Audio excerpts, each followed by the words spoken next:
Hi hello എൻ്റെ ജീവിതത്തിൽ ഞാൻ മുന്നേ മനസ്സിലാക്കിയൊരു കാര്യം എന്ന് പറയുന്നത് സെൽഫ് റെസ്പെക്റ്റ് എന്ന് പറയുന്നത് നമുക്ക് എവിടെയും ഉണ്ടാവണം കേട്ടോ. ഒന്നാമത്തെ കാര്യം പല പല പേരുടെ ലൈഫിലും സംഭവിക്കുന്ന ഒരു കാര്യം എന്താണെന്ന് അറിയാമോ? സ്ത്രീ ആയിക്കോട്ടെ അല്ലെങ്കിൽ ജെൻസ് ആയിക്കോട്ടെ, ആരായാലും അതായത് നമുക്കൊരു വരുമാനമില്ല, നമ്മളിങ്ങനെ വീട്ടിൽ മുടങ്ങിക്കിടക്കുന്ന ഒരു അവസ്ഥ എന്ന് പറയുമ്പോൾ മറ്റുള്ളവരെ നമ്മളെ തളർത്തിക്കൂട്ടം കൂടും. നമുക്കൊരു വിലയില്ലാത്ത പോലെ ഒരു സംസാരങ്ങളൊക്കെ ഒരുപാട് പേര് നമ്മുടെ മുമ്പിൽ തന്നെ സംസാരിച്ചത് നമ്മൾ തന്നെ കേട്ടിട്ടുണ്ടാവും.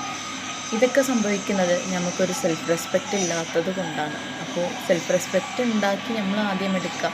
എന്നെ സംബന്ധിച്ച് ഞാനും നേരത്തെയൊക്കെ എൻ്റെ ജീവിതത്തിൽ അങ്ങനെയായിരുന്നു കേട്ടോ. പക്ഷെ അന്നാണ് ഞാൻ തിരിച്ചറിഞ്ഞത്, എനിക്കൊരു വാല്യൂ ഇല്ലാത്തത് കൊണ്ടല്ല ഇത്രയും ആൾക്കാർ നമ്മളെ കുറ്റപ്പെടുത്തിയിട്ടും നമ്മളെ പറ്റി കുറ്റം പറഞ്ഞിട്ടും നടക്കുന്നത്. അന്ന് ഞാൻ തീരുമാനിച്ചു, ഞാൻ എൻ്റെ ഒരു സ്വന്തം അധ്വാനത്തിൽ ജീവിക്കണം. അന്നാണ് എനിക്കൊരു സെൽഫ് റെസ്പെക്റ്റ് ഉണ്ടാകാൻ തുടങ്ങിയത്. എത്ര പേര് ഈ ഒരു സിറ്റുവേഷനൊക്കെ ഫേസ് ചെയ്തിട്ടുണ്ട് എന്നുള്ളത് കമൻറ്റ് ചെയ്യാൻ മറക്കല്ലേ. പൊതുവെ വീട്ടമ്മമാർക്ക് നിറയെ അനുഭവം ഉണ്ടാവുമല്ലേ.